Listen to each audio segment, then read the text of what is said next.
So, as I was saying before I rolled the tune, the member for Dawson, of course, is Andrew Wilcox, and he's a bit worried about the 3G network shutting down across Australia.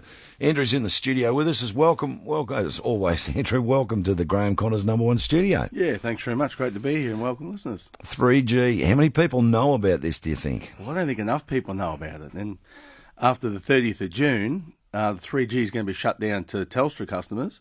And after September, the 3G is going to be shut down to Optus customers. Okay. So this goes way further than just talking about talking on the phone. It's all the devices, and what I'm really concerned about is the medical devices, the people that have the duress alarms and that around their neck. That's all on 3G. Mm-hmm. There's a lot of ag tech devices that are being used as well throughout our area, and of course there's FPOS machines. So a lot of concerns. I'm here today to make sure that as many people as possible know about this. There's no way that this shutdown can be rescinded?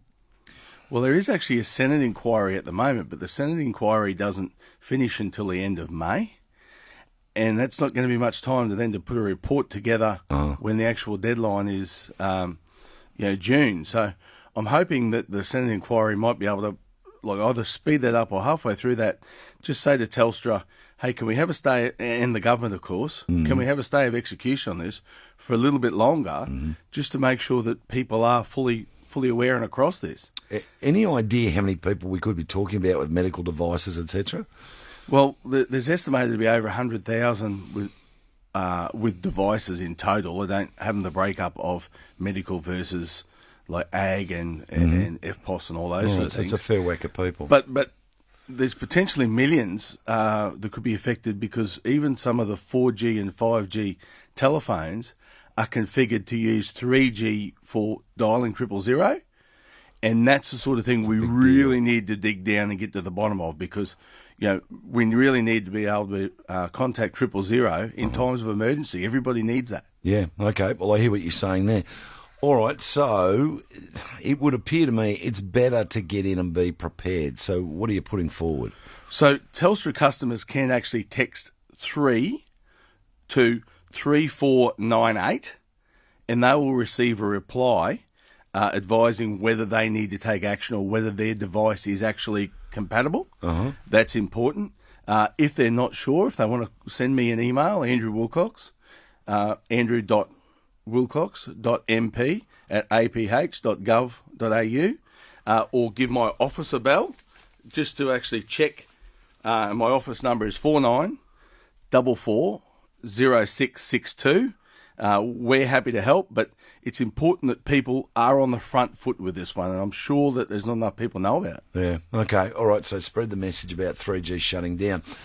Just on the 3G sides of things, phones and those sorts of things, does it concern you on the Bruce Highway that there's plenty of, you're doing the run from Mackay up north all the time, there's plenty of spots where there is no service? 100%. I tell them in Parliament all the time, people talk about black spots, and I'm really concerned about black spot. I say in my area, I've got places where there's no spots at all. So don't worry about the black spots, mate. So my phone trips out 4 different times between Mackay and Bowen. So tomorrow I'll be travelling from Mackay through to Townsville for a function up there. So I'm suggesting it'll probably drop out 8 times. 8, something like that, yeah.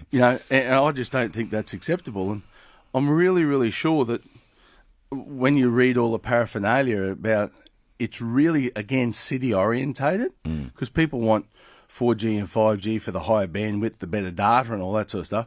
But I've got a lot of my constituents, they just want to be able to make calls and stay connected. The telcos reckon this shutdown was announced about 5 years ago, and they've been working to inform the community. Is it a case that people have just ignored the warnings, do you think? Well, it's interesting you say that, but I don't think they've screamed it from the rooftops. They might have said, we're going to shut this down. Okay. So, what sort of announcement's that? Yeah, okay. All right, so at the moment it's bat signals in the sky sort of stuff to really get the word around. Well, it's smoke signals at best. Yeah, okay. All right, just on the shutdown, so we've got Telstra. What about other carriers? They're shutting down as well, the likes of the Vodafones and the Optuses and so forth? The 3G network will be gone by the end of the year. Gone.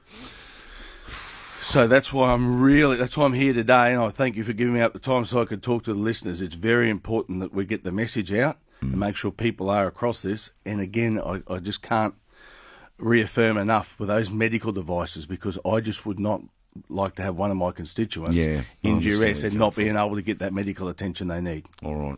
Look, I'll leave it there. We'll keep the main thing. So much to talk about at the moment. 100%. We'll organise another time and get you on again. Andrew, thanks for your time. All the best, cheers. Andrew Wilcox there, the federal member for Dawson. So there's that offer. You can get in touch with Mr Wilcox's office, or you can email andrew.wilcox.mp@aph.gov.au. You give us a call at ABC Tropical North 1300 101 222, or get in touch with your mobile carrier, or if you've got one of those medical devices, get in touch with the people that manufacture it. I'll have to make that call later today because I'm pretty sure it concerns a defibrillator pacemaker from memory, so I better find out about that one. Authorised by Andrew Wilcox, LMP Mackay.